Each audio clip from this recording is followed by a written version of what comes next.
saudara ingat waktu itu saya berkhotbah tentang Uriah mencintai tabut Allah, ya. Puji Tuhan.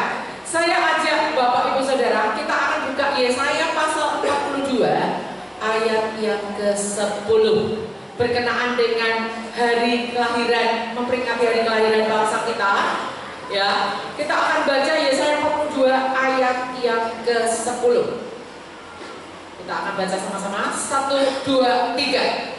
Nyanyikanlah nyanyian baru bagi Tuhan dan pujilah Dia dari ujung bumi. Baiklah laut bergemuruh serta segala isinya dan pulau-pulau dengan segala penduduknya. Kalau Anda perhatikan Yesaya 42 ini dari ayat 1 sampai ayat ke-25 itu Indonesia banget.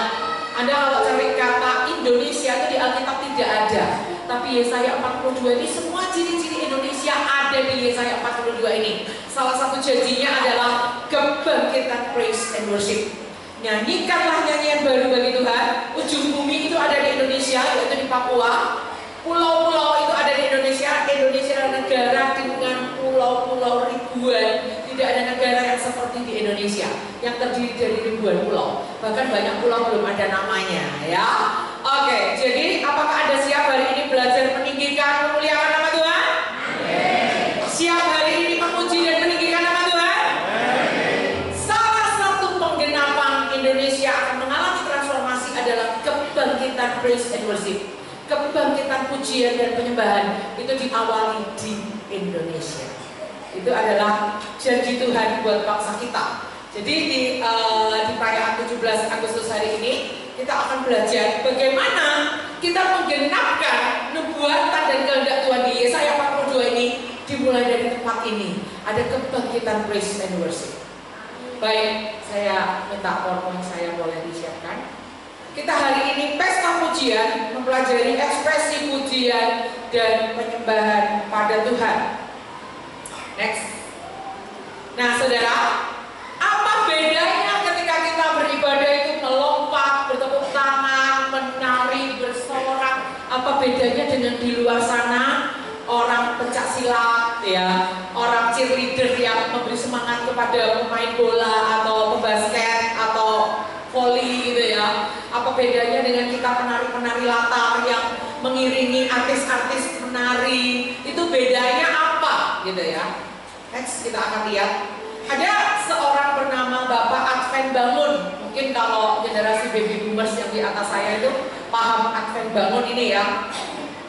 Dia adalah seorang aktor dan seorang atlet karate gitu ya. Dan dia mengalami pertobatan yang luar biasa. Jadi ekspresi di dalam ilmu bela diri itu adalah menendang, memukul, meninju dan lain-lain.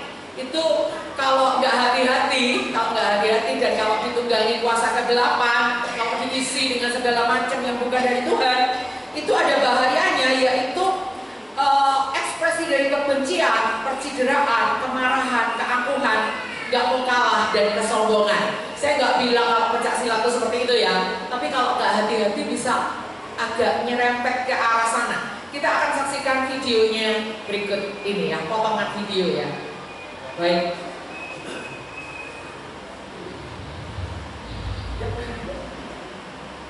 Suaranya mungkin bisa ditambah. Siapa yang tidak kenal dengan Advent Bangun? Kejam, bengis dan angkuh selalu menjadi karakter dari peran antropologis aktor layar. Suaranya mungkin boleh ditambah. Langsung ke menit yang saya anjurkan tadi, di menit yang tadi. Aku hidup untuk karakter, karakter hidup yang untuk karakter aslinya. Ya, dia jago berkelahi ya.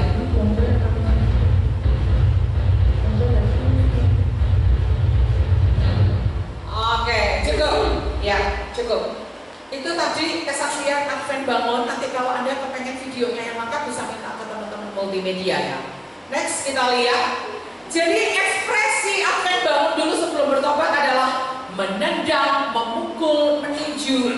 Itu adalah ekspresi yang keluar dari apa? Kebencian, percideraan, roh percideraan, kemarahan, keangkuhan, gak mau kalah dan yang kesombongan, ya, kesombongan. Next kita lihat. Sekarang kita lihat apa bedanya itu dengan ekspresi pujian penyembahan yang kita lakukan pada saat kita ibadah di rumah atau pada saat kita ibadah korporat bersama dengan teman-teman di gereja. Itu adalah Tuhan itu memberikan perintah kepada kita untuk kalau memuji Tuhan, kalau berdoa, kalau menyembah Tuhan, itu juga ada ekspresinya. Ekspresinya yaitu wajar, tidak dibuat-buat. Ekspresinya mudah dimengerti, semua orang bisa melakukan. Bahkan anak bayi pun itu bisa melakukan. Anak bayi itu bisa berdiri, bisa bertepuk tangan, bisa menari, ya. Anak bayi itu mereka ada yang bilang ahli-ahli bayi itu dilahirkan untuk menari, ya. Mereka nggak ada yang ngajarin nari, kalau dengan musik mereka langsung menari gitu ya. Mereka bisa melompat, mereka bisa bersorak, dan dikatakan di Mazmur 8 ayat 3, dari mulut bayi-bayi dan anak-anak penyusu Engkau telah meletakkan dasar kekuatan untuk membungkamkan musuh dan pendendam. Jadi jangan remehkan, anak bayi itu pun sudah bisa praise and worship. Puji-pujian mereka walaupun belum jelas kata-katanya itu udah bisa membungkam iblis, ya. Haleluya, uya, uya, mobil haleluya aja masih belepotan gitu ya. Itu pun sudah dipakai Tuhan untuk membungkam musuh dan pendendam. Ya, next kita lihat tentunya di dalam praise and worship itu ada ekspresi-ekspresi yang sebelum ini. Ada ekspresi-ekspresi yang Tuhan mau yang kita lakukan dan itu tertera di dalam Alkitab. Ada menyanyi yang sebelum ini, ada menyanyi, ada menari, ada melompat, ada bersujud, bersyukur, berdiri, bertepuk tangan, mengangkat tangan, bersorak dan sebagainya. Semua ekspresi itu bisa. Beda kalau pencak silat tadi harus kursus, ya, harus ikut klub baru bisa. Yang ngedance di depan itu beberapa kalau gerakannya sulit-sulit itu harus belajar. Tapi kalau ekspresi yang Tuhan inginkan di dalam Alkitab, menyanyi, menari, melompat, bersujud dan seterusnya yang saya bacakan itu tadi, semua orang bisa. Gak perlu belajar khusus. Les ekspresi pujian iman gak perlu ada les-lesan, ya. Semua orang bisa. Yang tua, yang muda, yang laki-laki, yang perempuan, yang berpendidikan atau tidak, orang sederhana atau orang punya atau apapun, semua kita bisa melakukannya karena yang Tuhan perintahkan itu tidak sulit. Next kita lihat ekspresi yang Tuhan mau saat kita memuji dan menyembah Tuhan itu seperti ekspresi tentara. Katakan, saya tentara Kristus. Saya tentara Kristus. Jadi kalau tentara itu, mereka itu sukacita, mereka itu semangat, mereka itu siap berperang, mereka itu membawa kemenangan, ya, tanpa harus kekerasan dan kekasaran seperti Advent bangun tadi sebelum bertobat, ya. Jadi kalau kita lihat tentara itu, kita bayangkan diri kita. Waktu tadi saya lihat teman-teman PAW di sini persiapan kostum di balik layar tadi, saya membayangkan pejuang-pejuang tahun 45 dan sebelumnya bagaimana mereka memperjuangkan kemerdekaan bangsa kita. Ada pemusik yang di sini bilang, saya mau bawa bambu runcing nggak jadi, ya, ya kan. Jadi itulah ekspresi tentara, ya. Tentara itu menyanyi, menari, melompat, bersorak. Kita akan saksikan videonya berikut ini.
melentikkan jari.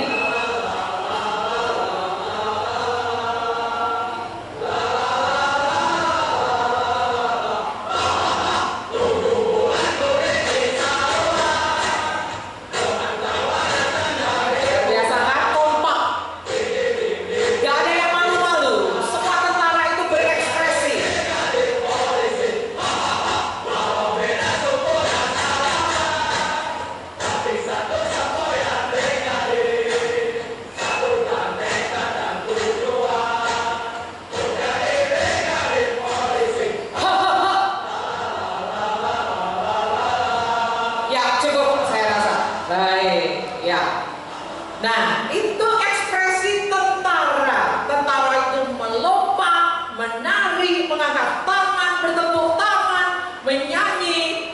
Jadi semua ekspresi yang Tuhan ingin kita lakukan dalam ibadah, baik di rumah maupun di gereja, dimanapun. Ketika kita memuji menyembah Tuhan, itu adalah ekspresi seorang tentara. Ya, tentara aja gak jaim loh. Tentara aja gak jaim, gak jaga image, gak gengsi untuk menari, walaupun mereka pakai seragam lengkap. Kalau saya katakan siapa di sini tentara Kristus, Anda jawab saya. Gitu. Siap ya? Siapa di sini tentara Kristus? Saya. Tentara Kristus yang memuji Tuhan? Ya. Amin. Kita akan buka ayat pertama ya. Next ayat pertama yang saya akan sampaikan di sini Mazmur 22 ayat 26. Kita baca bersama, ada di layar LCD screen kita. 1, 2, 3. Karena Engkau aku memuji-muji dalam jemaah yang besar. Salah satu ekspresi adalah memuji, menyanyi. Ya, next kita lihat contoh seperti ini ya, ekspresi nyanyian pujian. Contoh, saya seorang ibu yang lagi masak goreng tempe gitu ya. Karena hati saya senang, saya goreng tempenya sambil nyanyi-nyanyi.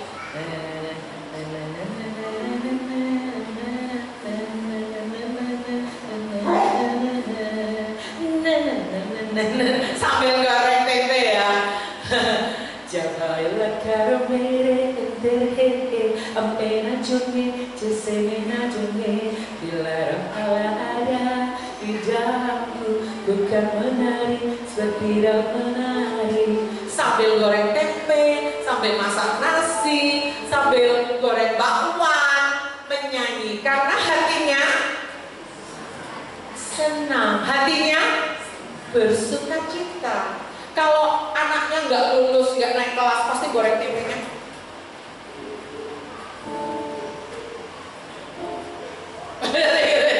Tapi kalau anaknya lulus, juara kelas, menang lomba, anaknya udah dilamar, anaknya udah married, punya cucu baru lahir, wah semangat.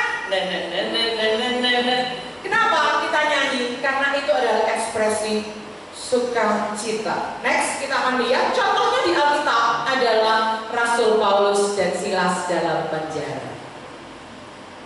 Pasungan boleh membelenggu mereka, penjara boleh mempersempit ruang gerak mereka, tetapi hati yang bersukacita karena melayani Tuhan, hati yang bersukacita karena diizinkan ikut menderita bersama dengan penderitaan Kristus di kayu salib, itu yang membuat luapan sukacita mereka itu gak bisa dipasung.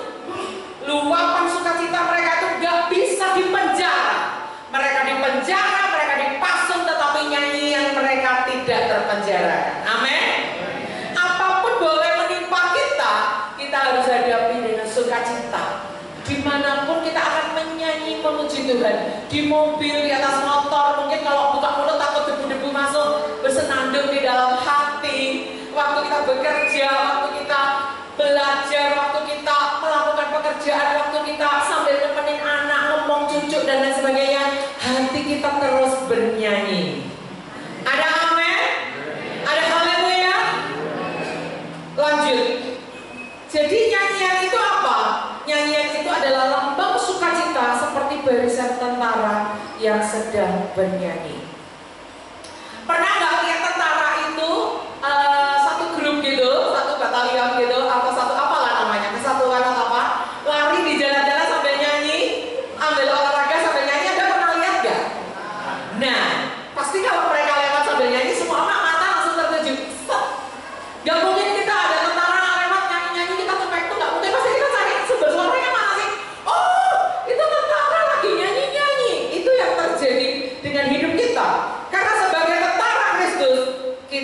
akan terus mengembangkan roh sukacita dalam hidupnya. Perhatikan, seorang raja itu tidak akan memperbolehkan pegawainya atau anak buahnya itu datang ke hadapannya dengan wajah cemberut. Contohnya Nehemia, waktu dia melayani raja, dia udah berusaha menutupi wajahnya, nggak sedih, tetap kelihatan sedih. Raja nanya, kenapa kamu sedih? Karena itu nggak boleh. Datang ke hadapan raja dengan wajah sedih itu nggak boleh, itu pelanggaran aturan. Itu membuat istana jadi kurang. Jadi kalau datang ke hadapan raja harus dengan muka berseri-seri. Itu yang Tuhan inginkan dalam hidup kita. Datanglah di hadapan raja di atas segala raja yang bertata dalam hidup kita itu dengan wajah berseri-seri. Jangan bersumut-sumut kayak orang Israel. Ngomel-ngomel terus bersumut-sumut terus kayak lagu yang tadi ya dikatakan, aku seorang rewel. Ayo datang ke hadapan Tuhan dengan hati yang bersukacita, dengan hati yang penuh dengan ucapan syukur, dengan hati yang meluap-luap apapun keadaan kita. Jangan mau didikte oleh keadaan, jangan mau membuat keadaan hidup kita itu membuat kita kurang, mencuri sukacita kita, mencuri damai sejahtera kita. Jangan mau, itu adalah tipuan iblis. Kita harus datang kepada Tuhan dengan sukacita. Dikatakan di kitab Mazmur, bersukacitalah karena Tuhan, bergembiralah karena Tuhan, maka Ia akan memberikan apa yang diinginkan hatimu. Bukan dibalik.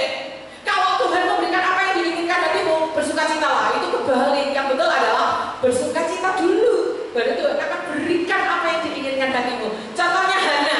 Hana belum hamil, tapi dia udah mau makan, udah gak sedih, udah gak bete, udah gak cemberut, dia udah mau makan, udah bersukacita, padahal dia belum hamil. Setelah itu, baru ketika dia bersetubuh dengan suaminya, baru Tuhan mengingat Hana dan memberikan keturunan. Artinya sukacita dulu apa jawaban doa dulu? Mana lebih dulu?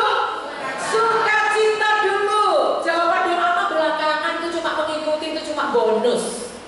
Baik, next kita lihat.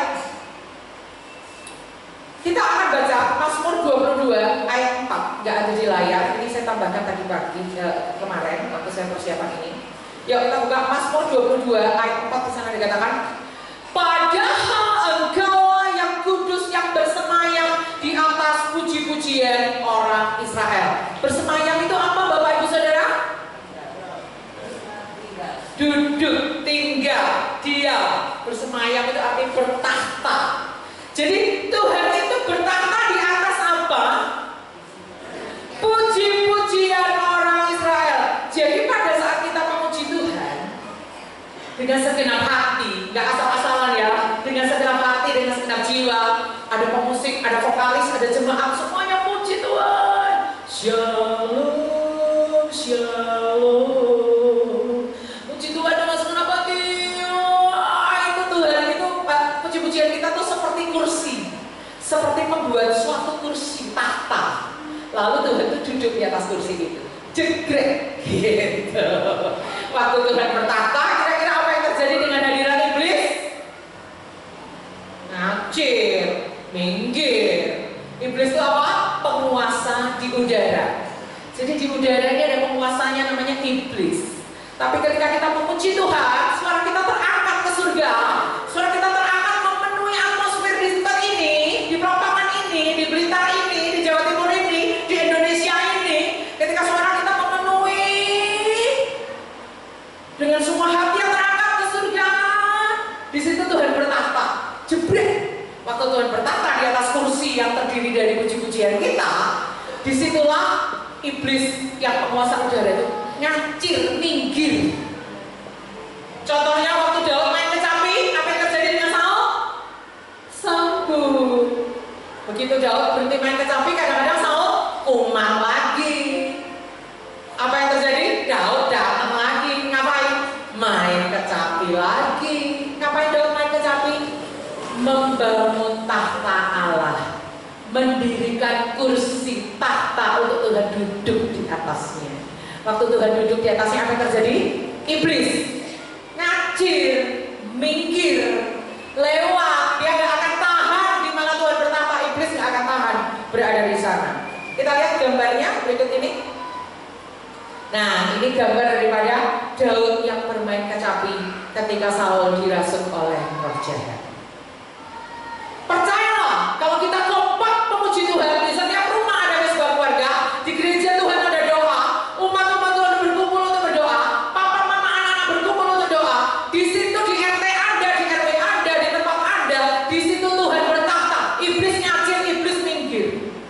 Pada akhirnya kalau setiap RT ada api Tuhan, full, Pelampangan penuh kemuliaan Tuhan, Blitar penuh kemuliaan Tuhan, Jawa Timur Indonesia penuh kemuliaan Tuhan. Oke, next. Yang next untuk lagu Haleluya Haleluya ini kita lewati aja karena kita udah sering ekspresi pujian penyembahan. Kita langsung ke ayat kedua. Yuk kita akan baca ayat kedua sama-sama. 1, 2, 3. Biarlah mereka memuji-puji namanya dengan tari-tarian. Biarlah mereka bermazmur kepadanya dengan rebana dan kecapi. Ya, ekspresi yang kedua adalah menari dan melompat. Contoh saya anak kecil begitu bangun tidur lihat papahnya ngasih hadiah sepeda. Bagi mama, bagi mama. Apa? Ada hadiah buat aku. Aku hari ini ulang tahun. Oh sih. Bu, aku dapat sepeda. Aku dapat sepeda. Aku dapat sepeda. Pernah lihat anak kecil kayak gitu? Gak ada yang nyuruh, dapat sepeda, nari, lompat, sorak-sorak, gak ada. Otomatis, itu adalah ekspresi otomatis anak kecil yang dapat sepeda. Adik, sepedanya bagus, sepedanya baru. Gitu. Gak ada anak kecil dapat sepeda. Oh, dapat sepeda, makasih papa mama. Gak ada ya kayak gitu ya. Semua anak kecil kalau dapat hadiah sepeda pasti akan wah happy. Dia otomatis nari. Next, dia otomatis lompat. Itu adalah lambang sukacita karena apa? Karena menang dari perang. Jadi tarian itu diteliti oleh para ahli. Asal-muasal tarian itu dari mana? Ternyata tarian itu bukan laki-laki dan perempuan yang berdansa. Asal-muasalnya bukan begitu. Tarian itu ternyata asal-muasalnya adalah dari tentara. Mereka berangkat perang, pulang dari peperangan, mereka cerita sama tentara yang lain kejadian perangnya tadi. Musuhnya tadi tak pelintir, tak balik, tak injak, tak remet. Nah, waktu dia cerita, temennya yang lain tuh pakein, ayo pakein. Temennya yang lain tuh pakean gitu. Iya, pakean gitu ya. Waktu mereka pakean itu, temennya tentara yang lain itu cerita bagaimana proses peperangan. Lama-lama itu jadi tarian perang. Semua suku di dunia seprimitif apapun pasti punya tarian perang. Mungkin mereka tarian pernikahan nggak ada, tarian kesedihan nggak ada, tapi kalau tarian perang semua suku pasti punya. Artinya menari itu adalah ekspresi dari apa? Kemenangan dari sebuah peperangan.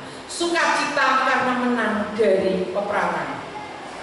Dan orang yang menang perang itu apa? Mendapatkan jarahan. Itu yang membuat mereka, dapat jarahan, ding ding ding. Wah, senang sekali. Dan di Alkitab memang benar. Pertama kali dicatat tarian adalah Miriam. Ketika keluar dari Laut Merah, lalu orang Mesir tenggelam di Laut Merah, mereka semua selamat. Miriam mengambil rebana. Ini si Nelly ya, nenek lincah ya. Umurnya udah 80 lebih, dia ambil rebana, dia nari-nari. Semua perempuan-perempuan Israel ikut ngambil rebana dan ikut menari-nari. Saya bayangkan di setiap keluarga pasti mereka punya rebana. Maka perempuan-perempuan ikut menari. Apakah di rumah Anda ada rebana? Enggak punya, Bu Grace. Rebana ada di hati kita. Ayo kita ambil rebana. Ayo kita menari bagi Tuhan. Semuanya berdiri, bila roh ada di dalamku, ku kan menari. Semuanya berdiri, kita akan coba ekspresi menari bagi Tuhan. Nari ya, sama yang belakang sana saya mau lihat tentara yang menari ya. Tentara Kristus yang menari seperti apa. Jangan malu, jangan jaim, tentara aja nggak jaim. Ayo, Mose. Dapat ada menari-nari bagi Tuhan kok. Apalagi kita.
yang menjadikan kita. Ya, jadi kita belajar ekspresi yang ketiga adalah berlutut, bersujud, dan berdiri. Itu adalah lambang menghormati, lambang memuja. Oke, saya minta suami saya maju dong. Ya, tolong gak ada bunga di sini ya. Ini aja deh, untuk penggantinya bunga ya. Biasanya kalau mau melamar perempuan tuh bersujud di depan orang yang mau dilamar. Maka engkau jadi istriku gitu. Oh, tentu saja. Iya, kayak gitu ya. Orang melamar itu akan bersujud. Biasa kalau cewek-cewek ada cowok tiba-tiba sujud di depannya, dia udah feeling nih. Dia mau ngelamar aku nih, mau ngelamar aku. Kenapa cowok mau sujud di depan cewek? Karena memuja ceweknya, karena memuja kekasihnya. Dia ingin mengajukan lamaran supaya lamarannya diterima. Demikian juga dengan seorang hakim yang memasuki ruangan. Anda ikuti apa yang saya katakan ya. Hadirin yang terhormat, hakim memasuki ruangan pengadilan. Tahu ya? Hakimnya perempuan dari sini, jalan dari sini. Ya. Hakim memasuki ruangan pengadilan. Dimohon hadirin sekalian bangkit berdiri. Hakim telah hadir di ruangan bersama-sama dengan kita. Dimohon hadirin sekalian duduk kembali. Nah, terima kasih ya. Ngapain kalau hakim masuk kok kita harus berdiri? Ekspresi menghormati. Demikian juga dengan kalau ada pengantin ya, pengantin jalan ya, masuk di ruangan kita bisa praktekkan ya. Hadirin sekalian, mempelai pria dan mempelai wanita memasuki ruangan ibadah. Dimohon jemaat sekalian menyambut dengan bangkit berdiri, gitu kan? Kalau ada pengantin gitu ya, ngapain? Menghormati pengantinnya. Itu yang dilakukan. Lalu kalau bersujud dan melompat, coba lihat berikutnya next. Bersujud, berlutut, itu juga lambang dari penghormatan. Siapa di sini yang pernah pergi ke Keraton Solo atau Jogja? Lihat nggak? Pegawai-pegawainya itu kalau mau jalan di depan raja gimana caranya? Cengkeng, ya cengkeng itu kayak jalan tapi sambil duduk gitu. Jalan sambil nggak posisi berdiri. Itu kenapa? Ngapain? Menghormati. Jadi waktu kita bersujud, waktu kita berlutut, waktu kita berdiri, itu kita sedang menghormati Tuhan. Kita sedang menghormati Tuhan. Makanya kalau pemimpin pujian, mari jemaat bangkit berdiri. Ada sama dia, berdiri lagi, capek. Nyanyi sambil duduk ya bisa kok. Bapak berdiri segala. Memang Mbak Hana gitu tuh, suruh kita berdiri. Ya. Jangan salah Bapak Ibu Saudara. Waktu pemimpin pujian nyuruh kita berdiri, itu sedang mengajak kita untuk menghormati Raja di atas segala raja. Beri tepuk tangan yang luar biasa. Haleluya. Yuk kita lihat ayatnya di dalam 2 Tawarik 20 ayat 5 dikatakan begini. Lalu Yosafat berdiri di tengah-tengah jemaah Yehuda dan Yerusalem di rumah Tuhan di muka pelataran yang baru. Waktu itu Yosafat diserang oleh 3 pasukan. Pasukan Meunim, orang Moab, dan Bani Amon datang menyerang dia. Waktu dia ketakutan, yang dia lakukan kumpulin seluruh rakyatnya untuk berpuasa dan berdoa. Di situ dikatakan dia berdiri. Ngapain berdiri? Menghormati Tuhan. Kalau rajanya aja berdiri, pasti umatnya akan ikut berdiri. Next kita lihat ayat berikutnya, masih di peristiwa yang sama. Lalu berlututlah Yosafat dengan mukanya ke tanah. Seluruh Yehuda dan penduduk Yerusalem pun sujud di hadapan Tuhan sambil menyembah kepadanya. Kayak gini. Mukanya ke tanah ya. Mukanya ke tanah itu kayak gini. Ya, Anda pernah gitu nggak? Ya. Anda waktu ibadah raya pernah kayak gitu nggak? Gak pernah ya? Kalau di rumah? Pernah ya? Di samping tempat tidur ya? Oke. Kalau di ibadah raya kenapa nggak pernah? Itu juga nggak tabu loh ya. Kita sujud menyembah itu jangan sampai kita kalau ada teman kita jemaat sesama jemaat bersujud menyembah kita apa-apaan sok suci mau pamer mau doa gitu ya. Jangan diketawain. Setiap orang itu akan punya ekspresinya sendiri. Kepengen berlutut, kepengen bersujud, kepengen menyembah Tuhan. WL dan singer juga nggak boleh jaim. Kapan Anda kepengen bersujud, bersujud aja walaupun di depan nggak apa-apa.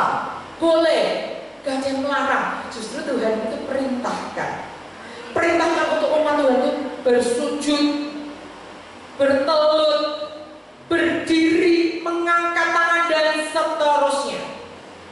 Ya. Jadi coba kita lihat contohnya waktu kita nyanyi lagu Sebab Tuhan Baik. Next. Coba adanya seberapa?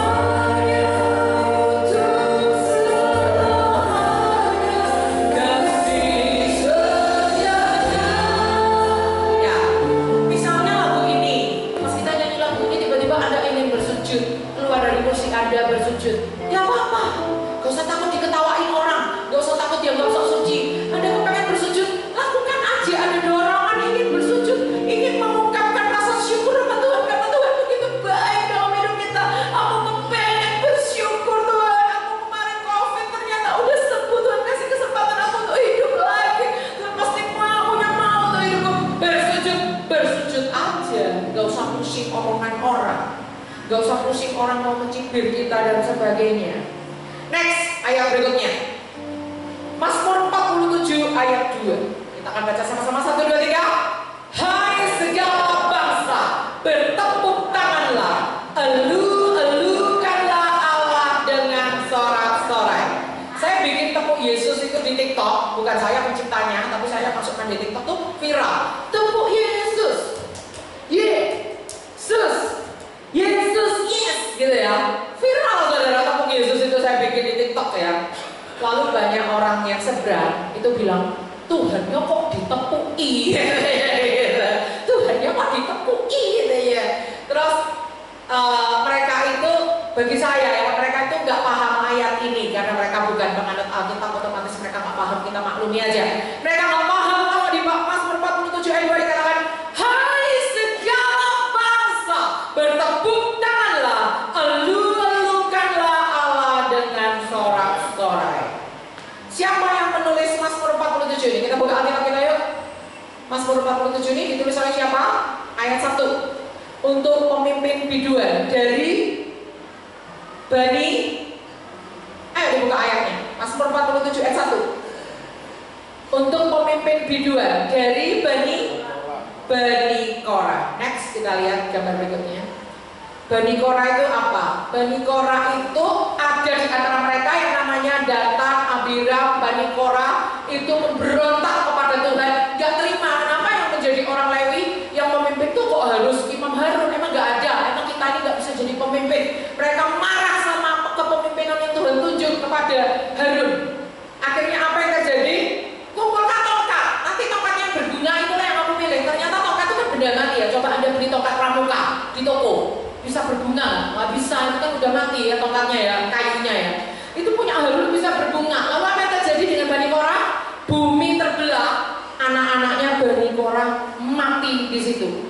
Tetapi kalau kita lihat di kitab Tawarik, anak-anaknya Bani Korah ini ada yang nggak ikut mati di dalam terbelahnya bumi itu. Kenapa mereka nggak ikut mati? Karena mereka nggak mau ikut-ikutan dosa papa mereka yang namanya Pak Korah ini. Mereka nggak mau ikut-ikutan dosa kakek moyang mereka. Mereka mau membuat rantai yang baru, yaitu menyembah Allah. Nah, anak cucunya Bani Korah yang nggak mau ikut-ikutan memberontak sama Tuhan ini menjadi Bani Korah yang menulis Mazmur 47 ini tadi. Apa yang dikatakan oleh anak cucunya Bani Korah yang berkata tidak terhadap pemberontakan, dia katakan apa?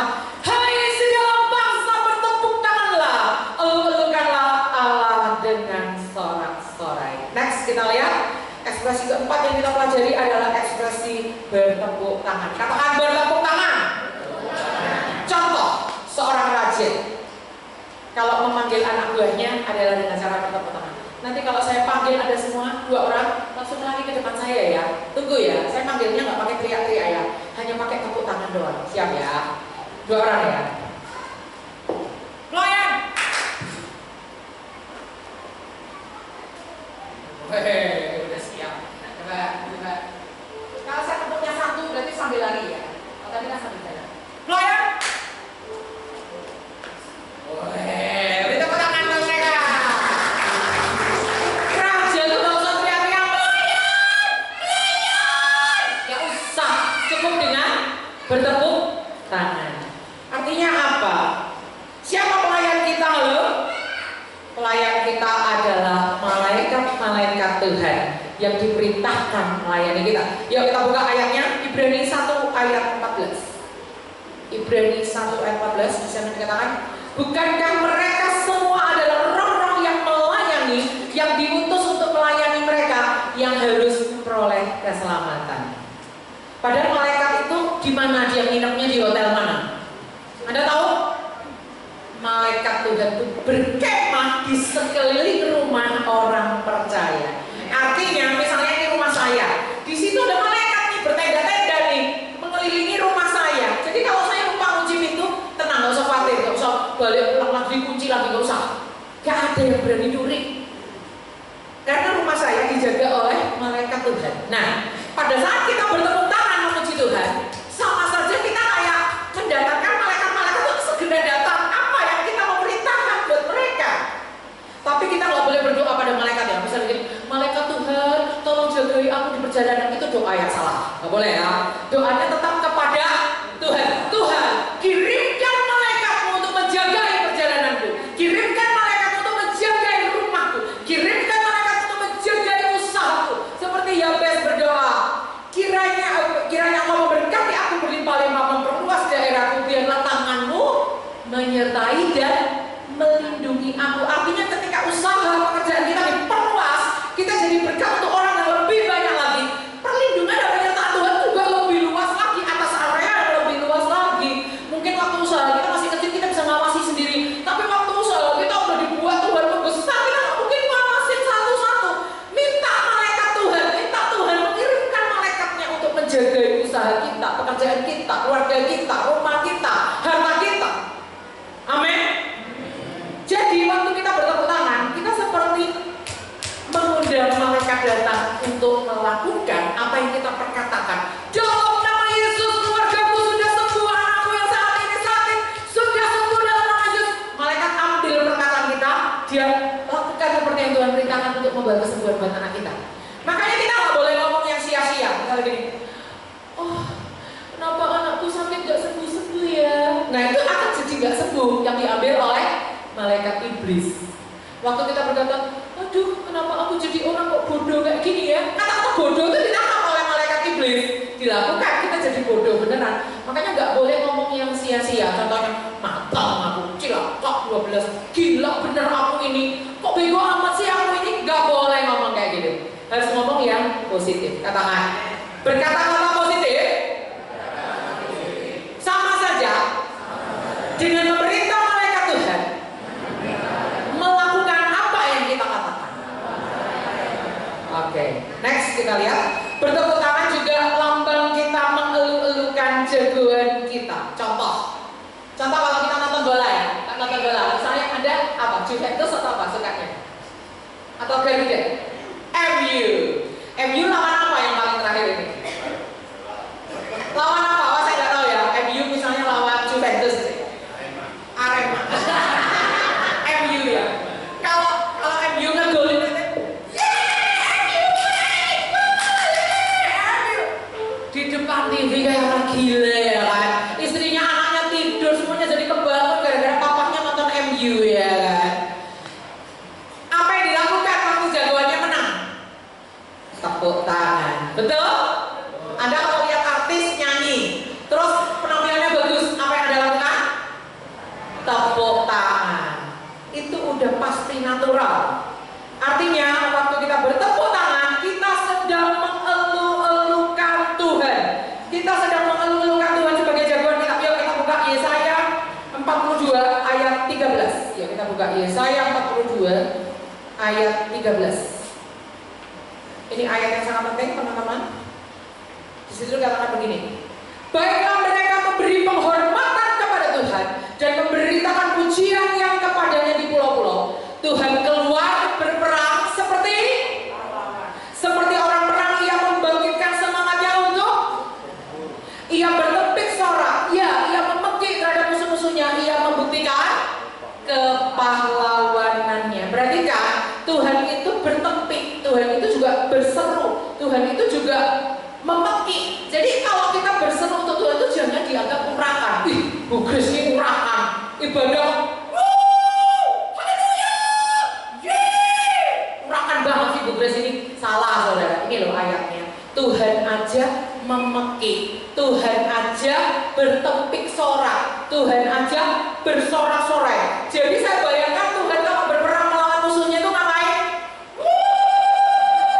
Gitu.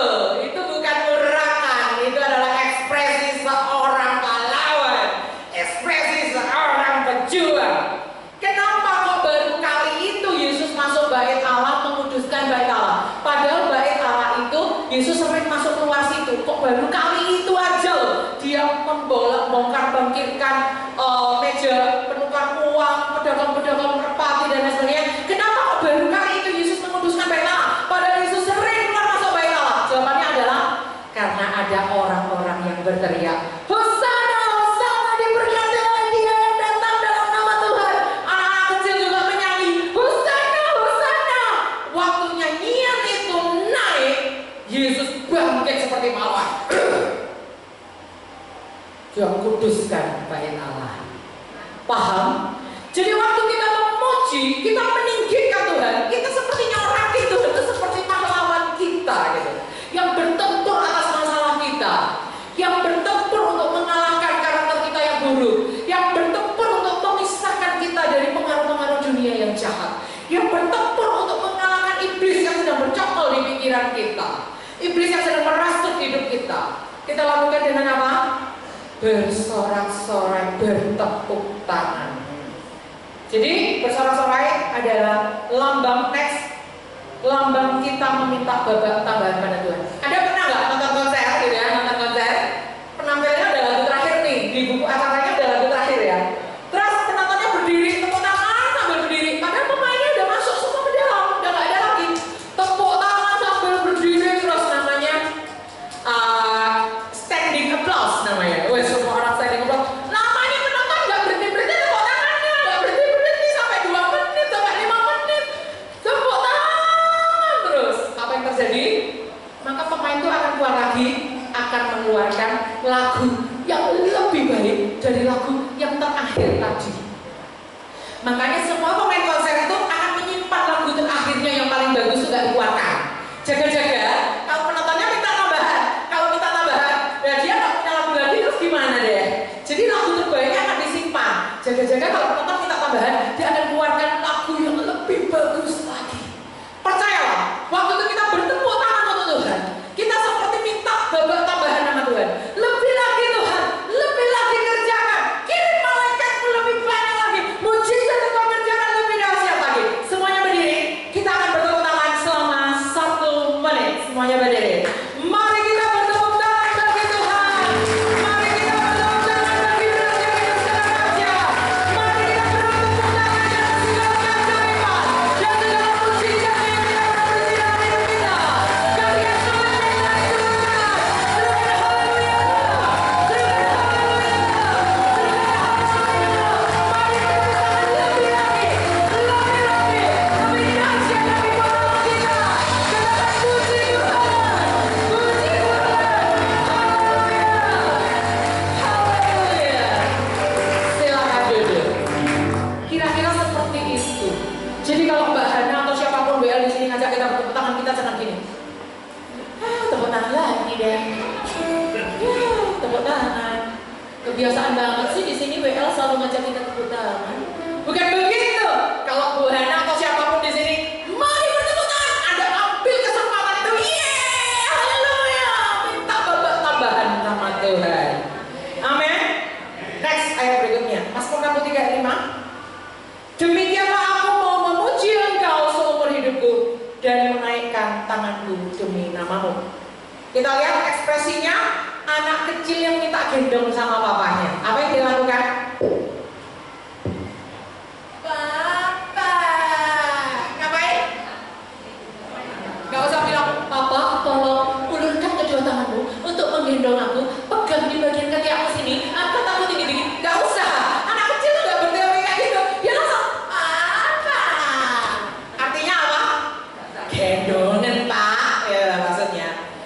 tak gendong. Artinya, waktu kita mengangkat tangan untuk Tuhan adalah ekspresi keintiman. Katakan keintiman.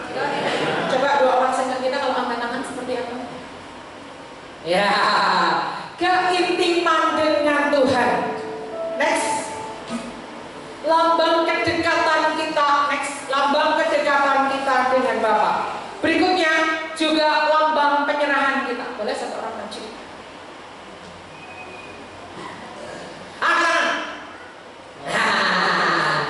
Tanda apa? Menyerah. Kenapa dia angkat tangan?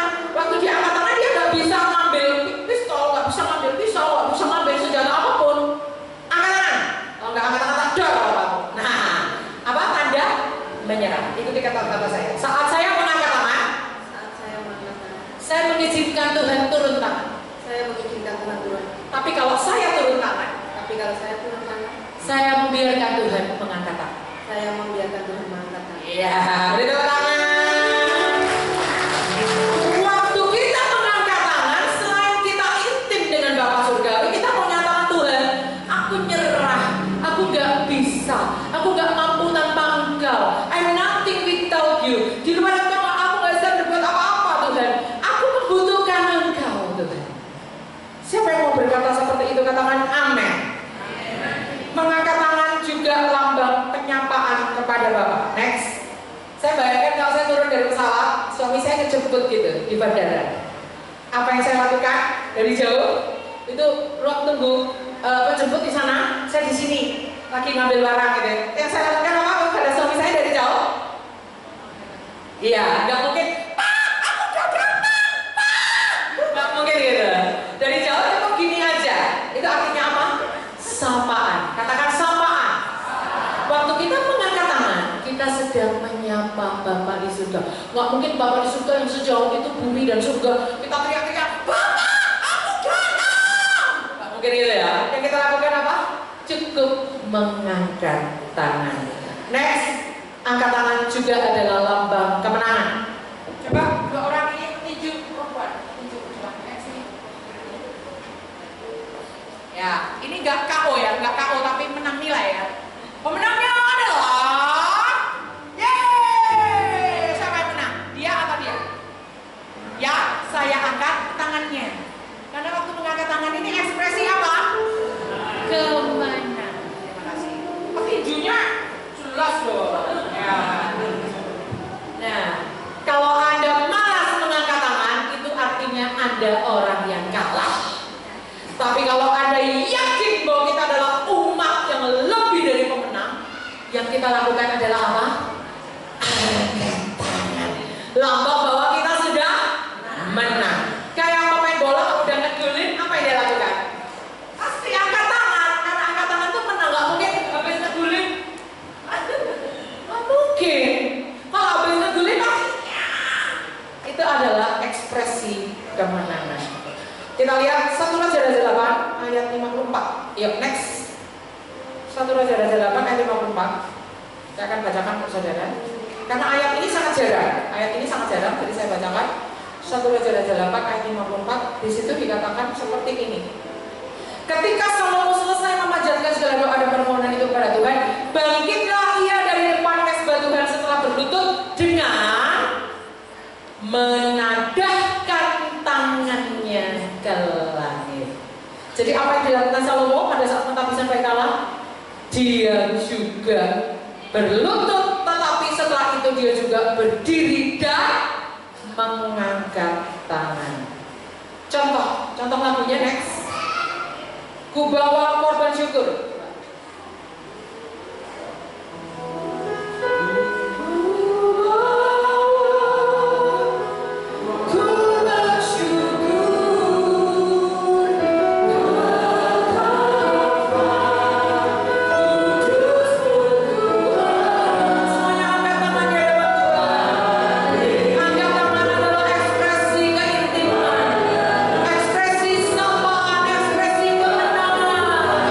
Aku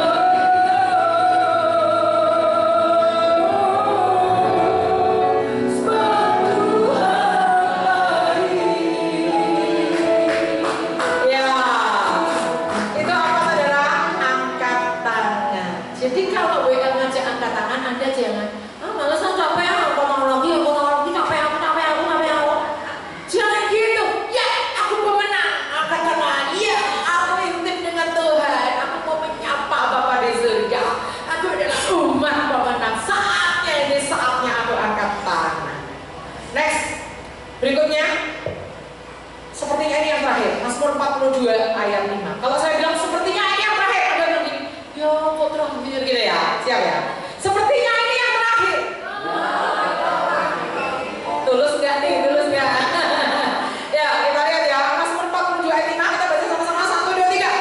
Inilah yang hendak ku ingat sementara jiwaku gundah gulana. Bila mana aku berjalan maju dalam kepadatan manusia, mendahului mereka melangkah ke rumah Allah dengan suara sorak-sorai dan nyanyian syukur. Next, kita lihat ekspresi bersorak-sorai adalah ekspresi tentara.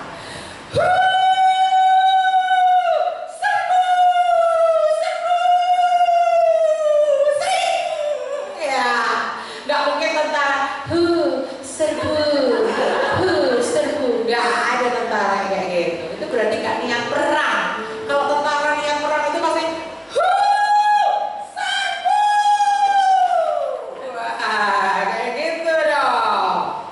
Itu adalah kita melakukan peperangan. Waktu kita bersorak-sorai itu bukan urakan. Anda jangan menahan diri kalau pengen bersorak. Waktu WA katakan sorak-sorai terbaik untuk Tuhan, Anda katakan haleluya, itu boleh. Gak urakan, gak usah takut dibilang Pak Pendeta urakan. Jangan takut, Pak Pendeta juga akan melakukan hal yang sama. Gitu ya. Karena kita adalah tentara. Yang kita lakukan adalah memekakkan gendang telinga iblis, ya. Waktu kita bersorak-sorai itu ada bahasa aslinya ruah, kalau nggak salah ya, ruah itu artinya memecahkan gendang telinga. Pada saat kita bersorak-sorai, iblis kebudekan sendiri.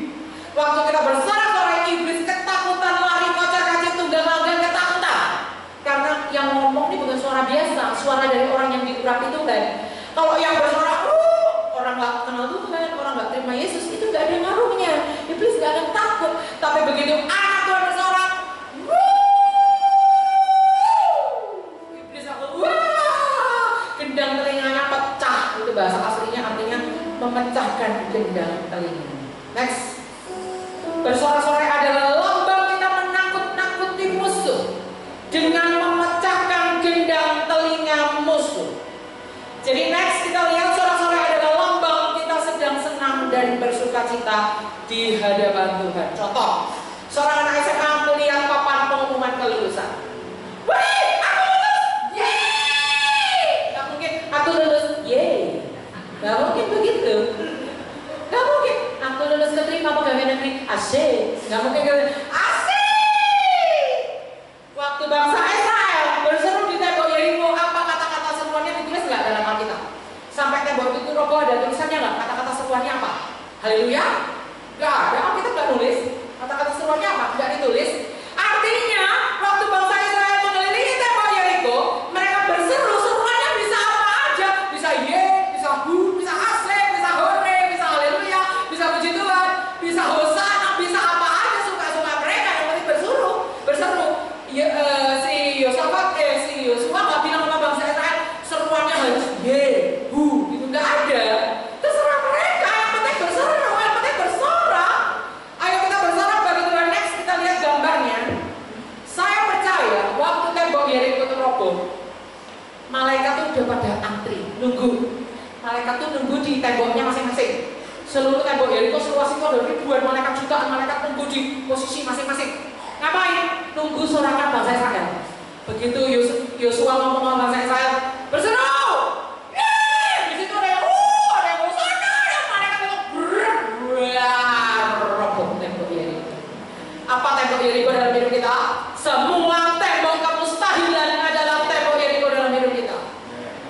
Semua yang kita katakan mustahil anakku sembuh, mustahil aku dapat kerjaan, mustahil aku dapat jodoh, mustahil masalah keluarga aku bisa selesai, mustahil saudaraku bisa dimenangkan, mustahil suami atau istriku bisa dimenangkan. Itu semua adalah tembok-tembok Yeriko dalam hidup kita. Sorakan haleluya. Pada saat itu iman saudara bangkit. Yes, iman saudara bangkit, iman saudara muncul ke permukaan. Disitulah Tuhan melakukan mujizat. Tembok Yeriko itu dirobohkan. asalnya. Ya, kita akan coba lagu ini semuanya berdiri. Gerakan maju kekuatan ya Allah. Nanti waktu saya ajak saudara berseru, semua boleh berseru ya. Siap, musik.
Ketika kami mau berdiri, mau menari, nggak perlu harus